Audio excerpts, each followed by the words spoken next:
So I'm going to go over a few methods here on what we deem our reserve study best practices. One of the best ones here would be keeping your capital roadmap current. I use that term quite often. It is definitely a roadmap. We are not going to provide you a reserve study and say you're going to be able to follow these directions in perpetuity and continue to follow that. But that roadmap needs to be analyzed and adjusted over time. So what are things that we focus on when we're looking at the reserve study? If you have a reserve study at forecast out 30 years, where do we even start to understand what's impactful?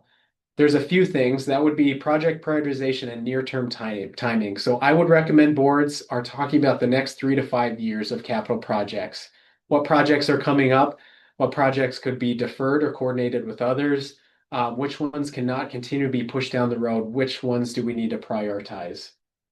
Your current cash status and contribution levels, oftentimes you have a reserve study and you may not follow that exactly, or you have some deviation on the projects or the funding for those projects. So just staying close to understand how far have we strayed away from adequate funding or a recommendation where adequate funding is.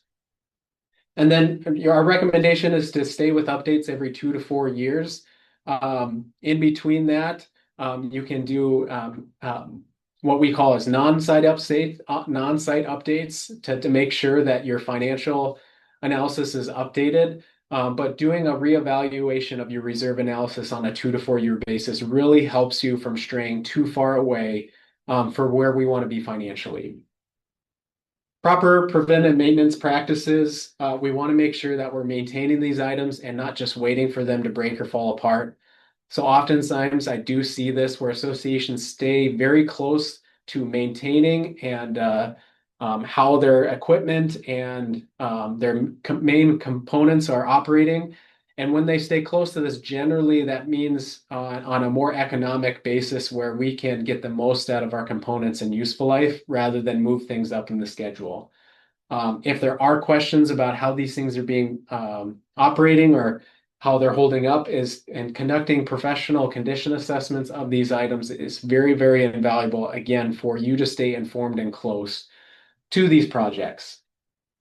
Other best practices is making sure you're using a trusted reserve study partner that has local historical bid database that we want to make sure that the costs included for your study are specific for your community needs. So you want to make sure that there's relevant information that's backing the assumptions in your study. There's also nationwide cost databases that can be referenced. And again, staying close and having understanding what's happening in the market is also very important. And then utilizing a reserve consultant, the benefits that they offer for consulting needs. Again, I mentioned before, there's no expectation that boards or managers can be completely fluid in understanding the intricacies of the market that happen with construction and labor and materials.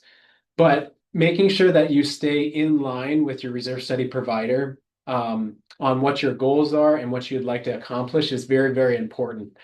If they provide you a plan that's not feasible or is not accomplishable, making sure that you're working with them to understand that you're on the same page on a strategy moving forward.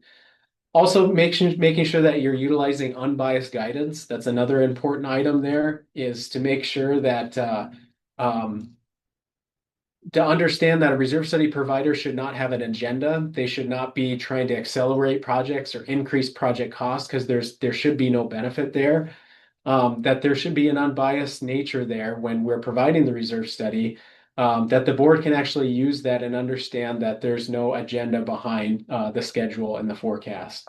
And ultimately, we just want to avoid surprises, deviations too far off the map from adequate funding, and staying close to this.